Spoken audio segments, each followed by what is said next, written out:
टिके काम थिला मु टिके जीवा को पड़ियो बाहर को तेणु मु मैडम को कथा रक्षा करी आसिली मंगलो भगवान विष्णु मंगलो मधुसूदन मंगलो पुण्यचक्र मंगलो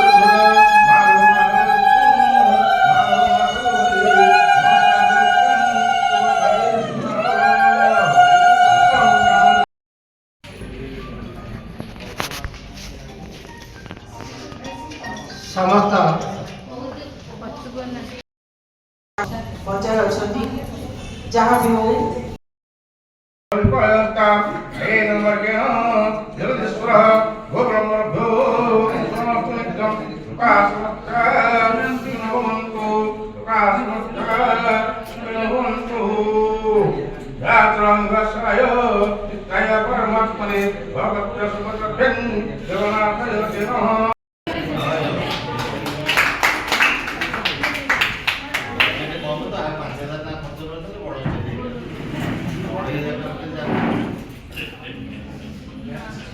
सर परिचय पचारिया बोधे दुष्टा तो तथापि आपको परिचय नहीं मु पंडित विश्वनाथ शतपथी निखिल उत्कल प्रवक्ता परिषदर उपदेष्टा एठी आज जाजपुर रोडर बौलफुल शिशु साहित्य समाजर वार्षिक उत्सव मोर अति बहुत प्रिय सम्माननीय ब्रजेश्वरी सिंह संपादिका तांकर दायित्व एवं आमर प्रवक्ता परिषदर सरोजिन पति तांकर उपस्थिति रे कार्यक्रम होउछि तेणुक से मत निमंत्रण कर मुख्य वक्ता भाव में प्रकृत में साहित्य वर्तमान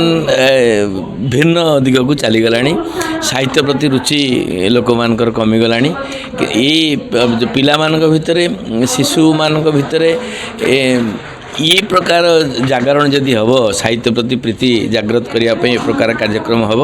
ताले आमर साहित्य बंचब साहित्य न बंचिले वास्तव में आम कौन थिला आगे थिला बाघबारू भलाए जंगल जड़ूला डिभिरीबती खंडिया ढीप खाल तू देखलो सुकुटा बो ये घाई घाई गुले बुले बिचଣା नल अर्थात भुवनेश्वर कौन थिला आसी कौन है किंतु सेतेबेले जो माने सब थिले जो माने मोर मन पड़ जाउची जड़े भल प्रशासक थिले सुधांशु राउतराय उच्च कोटर कवि चलीगले स्वर्ग को गले प्रणाम करने को आज प्रणाम करुच्ची स्वर्गत जानकी वल्लभ पट्टनायक एमाने सब कविता बंचापी जो कार्यक्रम सब जारी रखी ता बर्तमान बुड़ाक जाऊँगी मु धन्यवाद देवी मन भर गोटे प्रश्न उठुची जिते ओडिशा रे प्राय जगह कविता सम्मेलन होची कविता लेखियापाई सरकार मिलूँ तापर आम जो जा कोरापुट संबलपुर एपट साइड रे आम ओडिया भाषा संपूर्ण भाव विलुप्त होगापाई जाऊँगी ओडियार जो साहित्यर मानदंड कमी कमी जाऊँगी कौन कहे से ना ना ओडिया भाषा प्रति श्रद्धा कमी जाऊँगी आम इंग्रेजी मीडियम रे पिला पाठ पढ़ेले बापा को डाडी डाक कहले माँ को मम्मी डाक कहले बापा को डाडी डाकवा अर्थ बापार सान भाई हूँ दादी तेणुक आम जो इंग्राजी शिक्षा पशिगला इंग्रेजी पढ़ार किसी मना ना किंतु मो मातृभाषा मोर मातृभूमि आ प्रति जदि श्रद्धा न रे साहित्य बंची पार ना मु आपण मान माध्यम निवेदन करी जे आम पिला को इंग्राजी पढ़ाइबा किसी मना ना किंतु आम साहित्य आम मातृभाषा आमर संस्कृति आमर परंपरा आमर ऐतिह्य आमर एंडुरी पिठा आमर पोड़ पठा ये जो आमर पारंपरिक जिनस को पिला माने केमती जानवे सी अमेरिका रुहतु चंद्र को जातु जुआड़े जातु किंतु आम भाषा प्रति तांकर अनुरुक्ति रहू श्रद्धा रहू आउ भौणी कवियत्री ब्रजेश्वरी सिंह उद्यम पाई मुझे कृतज्ञता ज्ञापन करुच्ची जय जगन्नाथ प्रथमे मु मोर परिचय दूची मो ना श्रीमती ब्रजेश सिंह मु शिशु पत्रिका बौलफुलर संपादिका अटे एवं अवसर प्राप्त प्रधान शिक्षयित्री शिशु माने होउचंती देशर मेरुदंड कथार अच्छी शिशु हसिले दुनिया हसे एणु जेहेतु मु शिक्षयित्री चाकरी करी अधिका समय पिला पाखे रोली पिलामानक पाखरे बहुत प्रतिभा अच्छी सेमानकर प्रतिभा को लोकलोचन आने मुझे बौलफुल पत्रिका बाहर कली कहीं बही हूँ आमर बंधु बही पढ़ा द्वारा पिला माने भल मनीष हो पारे आगामी भविष्य दायद हो पारे से 2007 मसीहारू ये बौल फूल पत्रिका प्रकाशित करने सहित वार्षिक उत्सव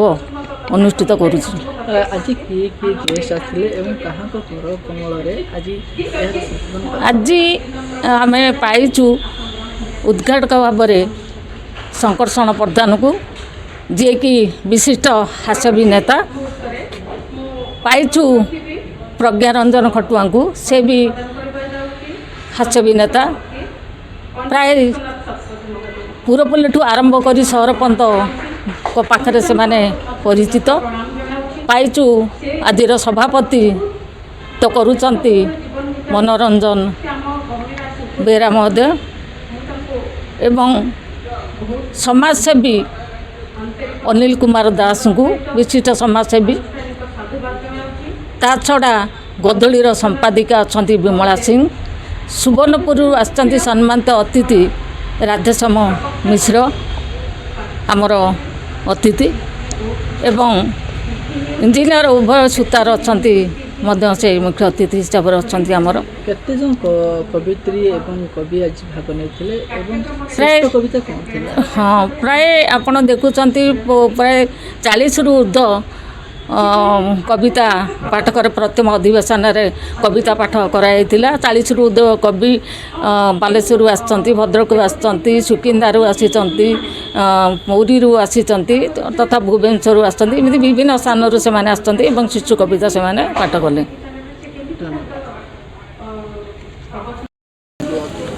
ओके शिशु मान देशर भविष्य आजिर शिशु कालीर नागरिक तेणु आम जदि वर्तमान शिशु को तैयारी करवा ताले से देश निर्माण में आमको काम से लगे जदि आम न सजाड़ा ताले देश श्रृंखलित हम किपरि तेणु जी आम देशर भविष्य आम प्रथमे दृष्टि देवा उचित से मानसिक शारीरिक आउ बौद्धिक अभिवृद्धि केमिति घटुची से दिग को दृष्टि देवा और सहीटा को मु भावे गोटे पिला जदि तापर किसी लेखार प्रभाव पड़ा से निश्चित रूपे आगक गोटे भल मनीष हो पार भविष्य को सुदृढ़ कर तेणु आम जो कविताटी को माध्यम नहीं जो कविता बा गल्प प्रबंध लिखुचु पिलांपाई तो पिलांग भविष्य पर निश्चित रूपे कम आसो यह निसंदेह मुझे कहबी किंतु गोटे दुखर कथा जे पिलांग पाखु गोटे पहुँचब किपरि पिलांग पाखु पहुँची पारना से दरकार विशेषकर अभिभावक शिक्षक शिक्षयित्री गुरुजन जिते सब पाखे रोचते से पिलामानंकु पढ़ाई से उत्साहित करवा उचित जदि से आम पुरस्कार भाव गोटे कंडे दौचे कि किसी खेलना दौचे ता जगह आम गोटे भल बही धरे दे पारे आउ बही पढ़ार परिवेश सृष्टि कर पारे कि ताहले से निश्चित ये सब दिगरे आगे पारे आउ गोटे कथा आम देखा आम नौचे विभिन्न प्रकार मल बुलाऊे जिनपतर किणे दौचे ताको इच्छा पूरण करुचे जिते बड़े पिलाटीए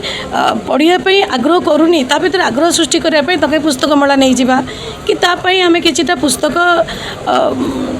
गोटे गिफ्ट आकार उपहार रूपे दे पारिबा ए सब जिनस को आम बेसी निज मन भीतर आनिबा उचित आ सेति आमे माने समस्त सचेतन हवा उचित केवल अपा जी देखिया ओडिया अस्मिता